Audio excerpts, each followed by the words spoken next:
thrive on them. Fast forward, back in, I think it was 97, we decided we wanted to do some more landscaping. We came to the village and we got a permit, and at the time that we did that, we said, we want to put in a deer fence. Do we need to get a permit? And the response that we got was, well, what kind of a fence are you putting? We said, we're putting in a deer fence. And the response we got, no. That the only thing that we're really primarily dealing with, if it's a wood stockade type of fence, or if it's fence around a tennis court. And we said, could we look at a copy of the ordinance? Said, no, you don't need to look at it. It's a deer fence. You do not need a permit. So I would argue, or I would strongly suggest, that on the basis of that, we came to the village in good faith and were told we did not need a permit. We then moved forward, and we now have these landscape plans. You put up a deer fence, and now we are where we are here today. And I'm listening to things like, and by the way, a deer fence, when you buy it from the manufacturer, it's 7.5 feet.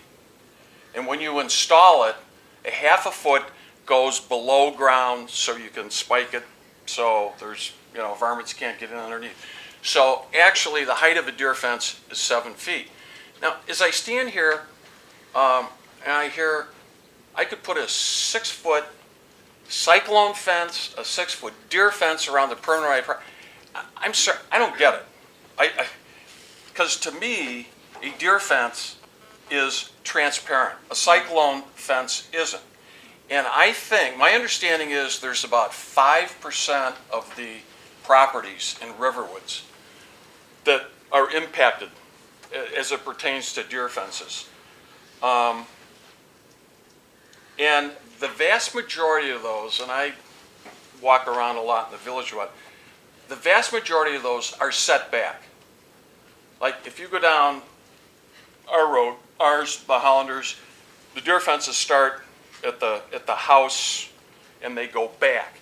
So when you come down the road, you can't, even now with the foliage down, you don't know that there's a deer fence. And the truth of the matter is, we have herds of deer having breakfast and having dinner on our property every single day. They've got a pattern and they come through and they get their munchies. So what my plea is all I'm looking for is common sense, fairness, and reasonableness on the part of the board. If the decision is to move forward with an ordinance, so be it. And if that ordinance is passed, then one needs to abide by it. But I fervently believe that when a resident comes to the village, as we did 12, 13 years ago, and said, we'd like to get a permit, you don't need one, and we then move forward in good faith. And, the idea, and I'll be very candid, I was a little frustrated.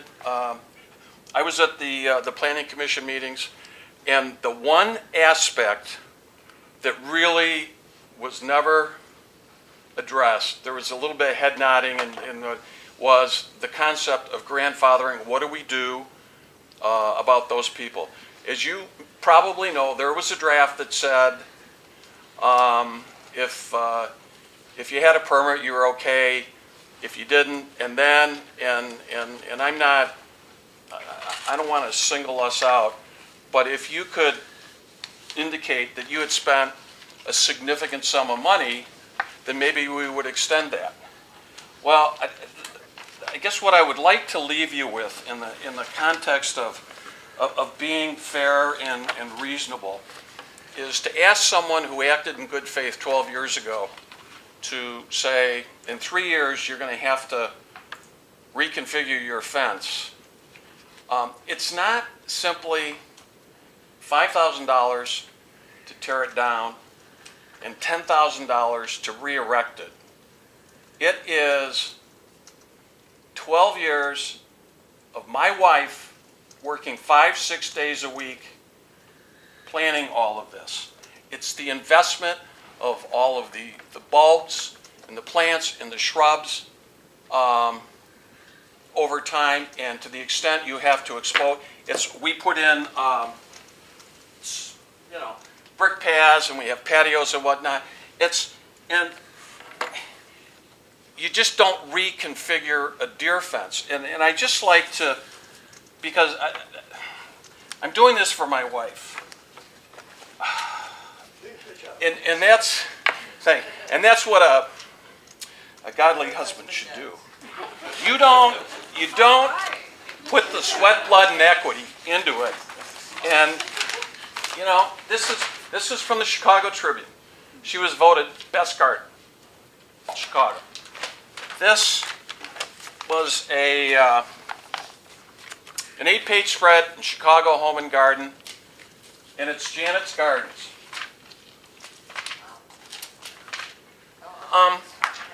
I'll tell you, I can't go home and say, Janet, because unfortunately, and please shut the microphone off, Janet is like a lot of us in this room. She's maturing, and she's in her mid-60s, and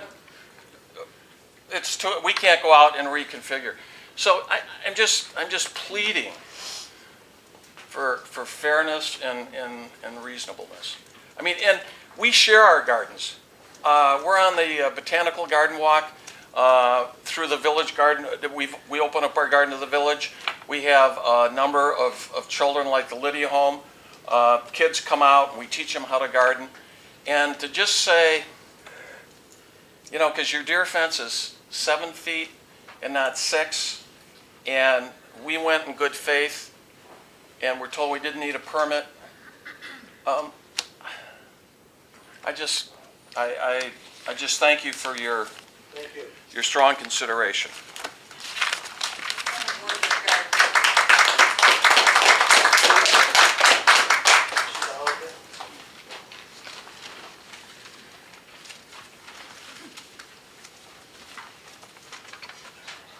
Sheila Hollander, 718 Ringland, another Ringland person. I'm speaking on behalf of the 9 individuals who comprise the Village of Riverwoods Plant Committee. As volunteers, we have organized and run both the Village Garden Restoration Project as well as the annual plant sale.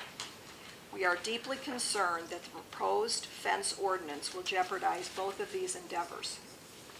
Several years ago, the Plant Committee asked the Village Board to install and pay for an irrigation system as our first step in restoring the village garden, which is bounded by the circle driveway. At that time, the area was a disgrace with dead trees, poison ivy, noxious weeds, and no viable understory and ground plants. That irrigation system made it possible for us to begin the task of restoring those woodlands. Since then, each year we have written a proposal outlining our goals and asking the mayor and the village board for monies to support this project. They have always generously agreed to help us. We have planted canopy trees, understory trees, shrubs, and wildflowers, all 4 layers that comprise and support a woodland.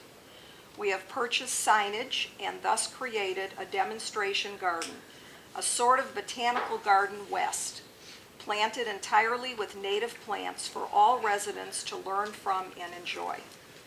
We have received praise from Mayor Kaplan, among others, for our efforts. In order to allow these plants to thrive, we installed woodland protection cages. These cages were designed to be large enough to accommodate multi-stemmed trees and shrubs and wildflowers. In many cases, several plants in one caged area. Our concern about the proposed ordinance is in regard to the section about caging, which states, quote, "The caging must be no more than 2 feet from the trunk of the tree," end of quote. There is no provision for protection of multi-branched understory trees, shrubs, or wild